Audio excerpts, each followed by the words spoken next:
राष्ट्रीय देवभूमि पार्टी ने हिमाचल प्रदेश में लोकसभा की चारों सीटों पर अपने प्रत्याशी उतारे हैं। पार्टी ने जहां इन उम्मीदवारों की जीत का दावा किया है, तो वहीं प्रधानमंत्री के हिमाचल दौरे पर भी सवाल उठाए हैं। शिमला में राष्ट्रीय देवभूमि पार्टी के प्रवक्ता आशुतोष शंकर शर्मा व शिमला संसदीय क्षेत्र से प्रत्याशी सुरेश कुमार ने संयुक्त पत्रकार वार्ता कर कहा कि राष्ट्रीय देवभूमि पार्टी समानता की विचारधारा को लेकर आगे बढ़ रही है।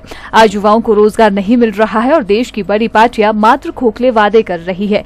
वहीं उन्होंने प्रधानमंत्री नरेंद्र मोदी के हिमाचल दौरे पर सवाल उठाते हुए कहा कि प्रधानमंत्री जो मात्र एक वर्ग की बात किया करते थे, उन्हें हिमाचल में आते ही मजबूर होकर स्वर्ण समाज के विकास की बात करनी पड़ी और ये राष्ट्रीय देवभूमि पार्टी द्वारा चलाई गई मुहिम का ही फल है कि आज देश के प्रधानमंत्री स्वर्ण समाज के गरीब लोगों का वर्णन अपने भाषणों में कर रहे हैं। उन्होंने कहा कि देवभूमि पार्टी द्वारा लोकसभा सीटों पर उतारे गए प्रत्याशियों के समर्थन में प्रदेश का हर वर्ग सामने आ रहा है, जिससे यह बात सिद्ध हो जाती है कि राष्ट्रीय देवभूमि पार्टी के साथ प्रदेश के हर वर्ग का समर्थन है। सबसे पहले हमारे माननीय प्रधानमंत्री नरेंद्र मोदी जी अभी इस समय में हिमाचल का दौरा कर रहे हैं।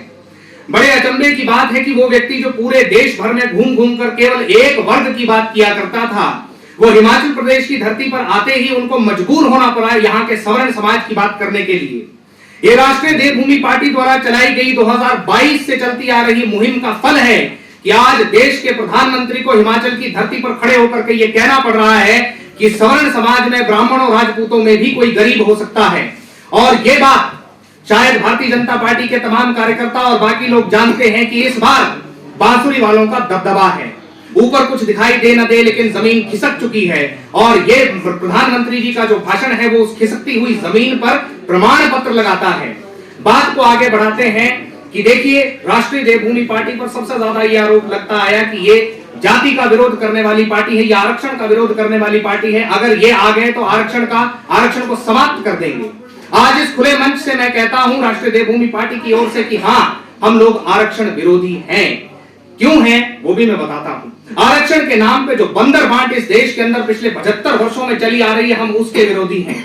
आज प्रधानमंत्री जी जो बात कह रहे हैं वो पिछले 4-5 वर्षों से हमारा संगठन और पिछले 2-2.5 वर्षों से हमारी पार्टी कह रही है कि सवर्ण समाज के गरीबों की बात भी करो। और सवर्ण समाज के गरीबों को छोड़ दीजिए, आज भी आप इस संसदीय क्षेत्र सिरमौर से लेकर शिमला तक घूम लीजिए। गांव में जो सबसे ज्यादा टूटा हुआ घर है, गांव में जो सबसे ज्यादा बदहाल घर है, वो आज भी किसी न किसी दलित का है।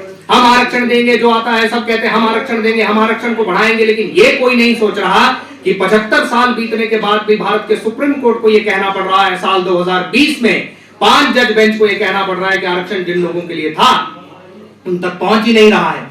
क्या कारण है कि ये सरकारों की लचर नीतियां हैं कि ऊपर ऊपर की क्रीमी लेयर 2-3 पीढ़ियों से आरक्षण का लाभ ले रही है, लेकिन गांव में आखिरी गरीब तक वो आरक्षण पहुंच नहीं पा रहा है। राष्ट्रीय देवभूमि पार्टी समानता की विचारधारा को लेकर चुनावों में आती है और इस बार भी आई है। हमारी समानता की डेफिनेशन केवल एक वर्ग एक जाति तक लिमिटेड होकर नहीं रहती।